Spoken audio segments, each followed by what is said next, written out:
La gente que critica y dice, ¿por qué no haces esto? ¿Por qué no haces aquello? Deberías tener más.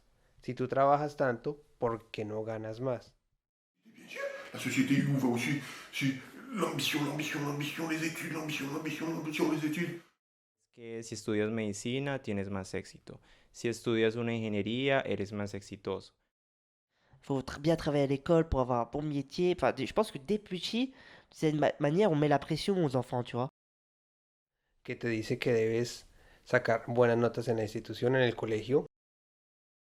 A veces la familia pone de ejemplo a otras personas. Ah, mira que tu amigo, él estudia tal carrera, le va muy bien. O gana mucho dinero con la carrera que hace. On nous met en compétition, on dit ouais, il y en a qui vont échouer, etc. Par exemple, les profs, ils disaient, toi, tu vas arrêter rien devenir dans la vie. À travers les études, ou reste rien que bloqué sur les études, ou passe à côté, ou reste bloqué sur l'amour, ou passe à côté. Les gens qui sont au pays, ils ont tous le regard sur toi. Mi familia me presionaba, la sociedad me presionaba, la empresa en la que trabajaba me presionaba. Est-ce que je suis sur le bon chemin? Bien sûr, Ah, la es société que si où va estudias aussi, medicina tienes c'est más l'ambition, éxito. l'ambition, Si l'ambition, les estudias études, una l'ambition, ingeniería eres l'ambition, más les études. À exitoso. travers les études, Il y en ou a reste rien que qui vont bloqué sur échouer, les études, ou passe à etc. côté, ou Deberías reste tener bloqué Par à exemple, les más. profs, ils travers disaient, toi, les études, tu ou vas reste rien arrêter que rien bloqué devenir sur dans les la La vie. gente études, ou que passe à côté, critica ou reste y dice, bloqué sur ¿por qué no l'amour. La haces société esto? où va ¿Por aussi, qué no haces On nous met aquello? en compétition, on dit Deberías ouais, tener más. il y en a Si qui tú vont, trabajas qui vont tanto, échouer, ¿por etc. qué no Faut ganas bien más? travailler à l'école pour avoir un bon diplôme. Enfin, je pense que rien devenir dans la vie. C'est une manière, on met la pression aux enfants, tu vois. Du moment qu'on est heureuse, on l'épanoui, c'est le principal. On a droit de planter où et on a droit de recommencer. C'est la vie, c'est comme ça. Mais fais confiance en eux. C'est surtout organiser pour que vous l'heureux, c'est tout. Mais en fait, il faut rester bien adopter que tant que vous serez en droite avec vous-même, vous allez réussir.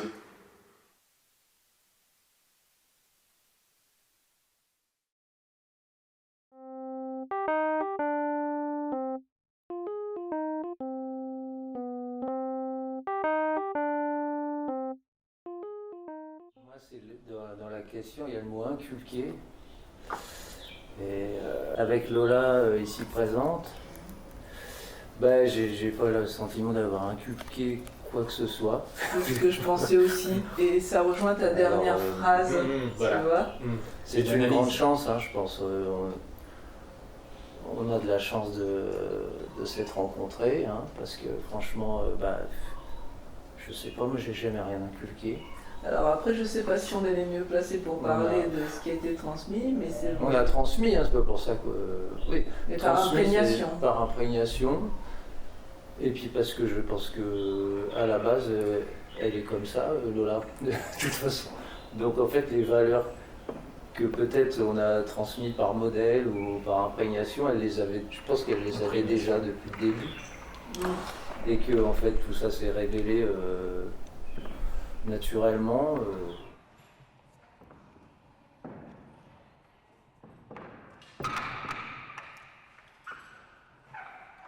Toujours cette rigueur de pouvoir dire c'est moi qui l'ai fait et je l'ai fait du mieux possible. Après les résultats de tout ça, effectivement c'est la liberté. Le parcours, je pense que c'est elle qui va le faire, c'est pas nous déterminer quoi que ce soit. Et que nous-mêmes on donne cet exemple-là en essayant de faire notre parcours comme ça, de trouver notre voie.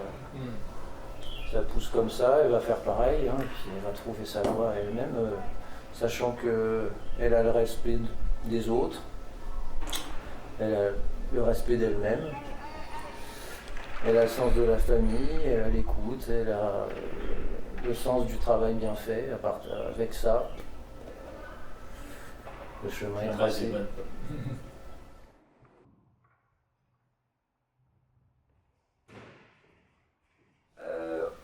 Moi, je voulais de la liberté en fait pour elle.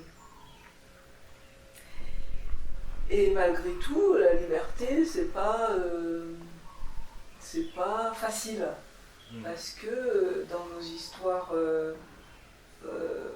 familiales, il y a aussi les héritages du premier cercle, deuxième cercle, de toutes les lignées. Donc On hérite, malgré nous, de choses dont on n'a pas forcément voulu. Donc, on apprend.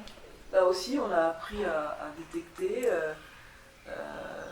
ce qu'il fallait qu'on garde et ce sur quoi il fallait qu'on travaille pour s'alléger. Voilà, il n'y a pas eu de leçons de vie. Et du coup, Bon, en je vais tout cas, vous si partager. on a eu, c'est dans les deux sens. Oui, Parce que je pense que j'ai autant appris de Lola que inversement. Vos enfants ne sont pas vos enfants.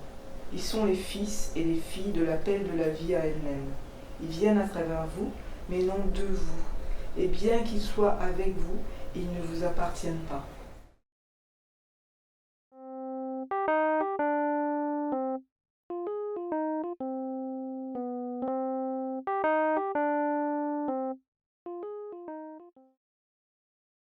Quem cultiva a semente do amor, segue em frente e não se apavora.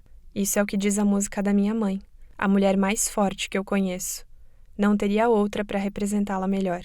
Ela tocou quando, aos 40 e tantos, ela entrou no palco para pegar o seu diploma de professora, e hoje continua ressoando sempre que quero me sentir mais perto dela. Fui criada por uma mãe forte, que sempre me disse que eu podia ser quem eu quisesse, que sempre acreditou nos meus sonhos. Quando recebeu seu diploma, ela era uma mulher viúva, com 2 filhos para criar. Ela trabalhou muito para que hoje eu pudesse estar aqui. A história dela, para vocês, pode parecer extraordinária. E é, mas também é o retrato do que acontece com muitas mulheres brasileiras e mundo afora.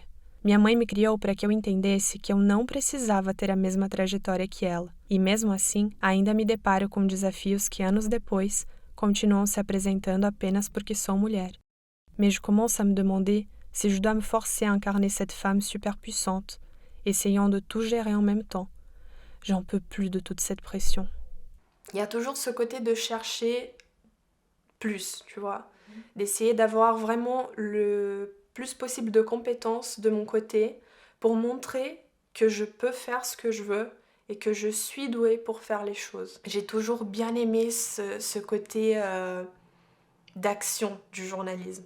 Donc j'étais vraiment attirée par l'investigation, par le journalisme de guerre, par toutes ces questions vraiment d'aller au champ dans des situations pas du tout faciles et de trouver un moyen de raconter les histoires, de montrer ce qui se passe avec les gens. Et c'est là que ça revient le fait de la question homme-femme, parce qu'il y en a eu pas mal de gens qui m'ont dit « Mais Thaïs, tu peux pas faire journalisme de guerre parce que comment tu feras ça, tu veux pas être maman ?»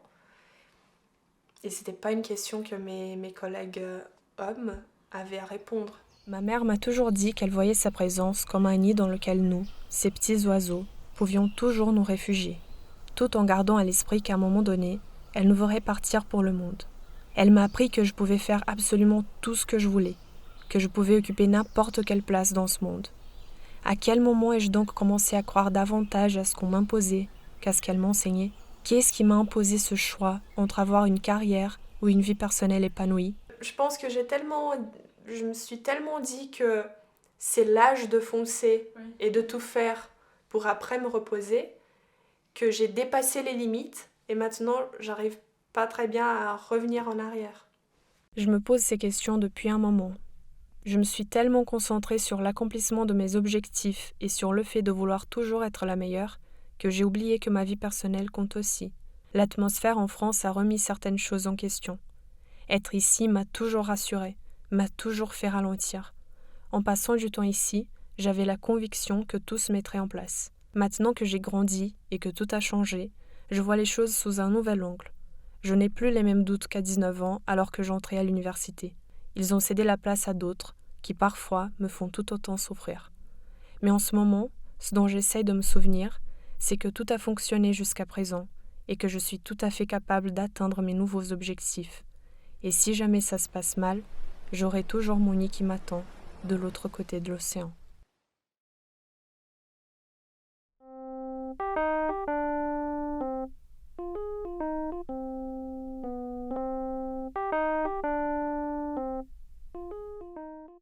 Moi aussi j'ai eu ce déclic. J'écoute Dalida depuis toute petite.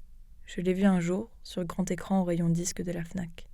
Sa robe dorée et sa voix particulière avaient arrêté le temps. J'avais 5 ans. Moi aussi je voulais briller, briller, briller encore. Alors j'ai toujours été la première.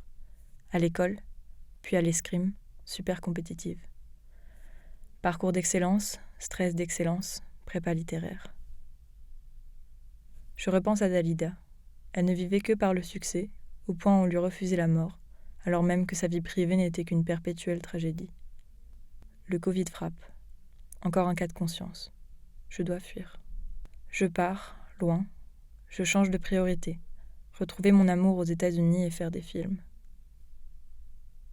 But even on the other side of the world, the pressure to succeed followed me. Even if I don't have any grades and I don't get paid. So in fact, this pressure to succeed only comes from me when I see others in class. How many days I was afraid of losing my time. But why lose?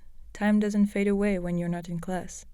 And yet, I leave again. In the middle of the desert, I find a place that makes me leave without fear of success. I leave to leave. I leave to the rhythm of the sun, the animals and the rain. The little girl inside me was reborn. But I have to go back. The studies call me back. Le retour en France n'a pas été facile. J'ai vite compris que je ne pouvais pas oublier ce que j'avais éveillé en moi aux États-Unis. Je cherche chaque petit oiseau, chaque bourdon, chaque nuage et arbre pour me tenir compagnie.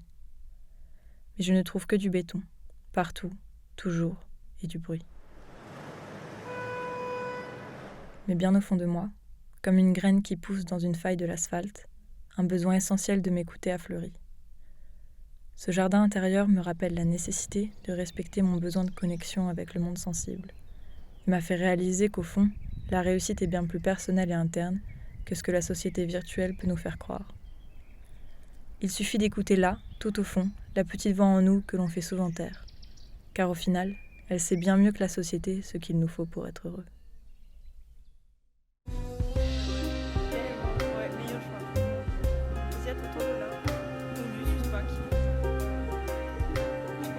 Vas-y Lola. Ah, c'est moi.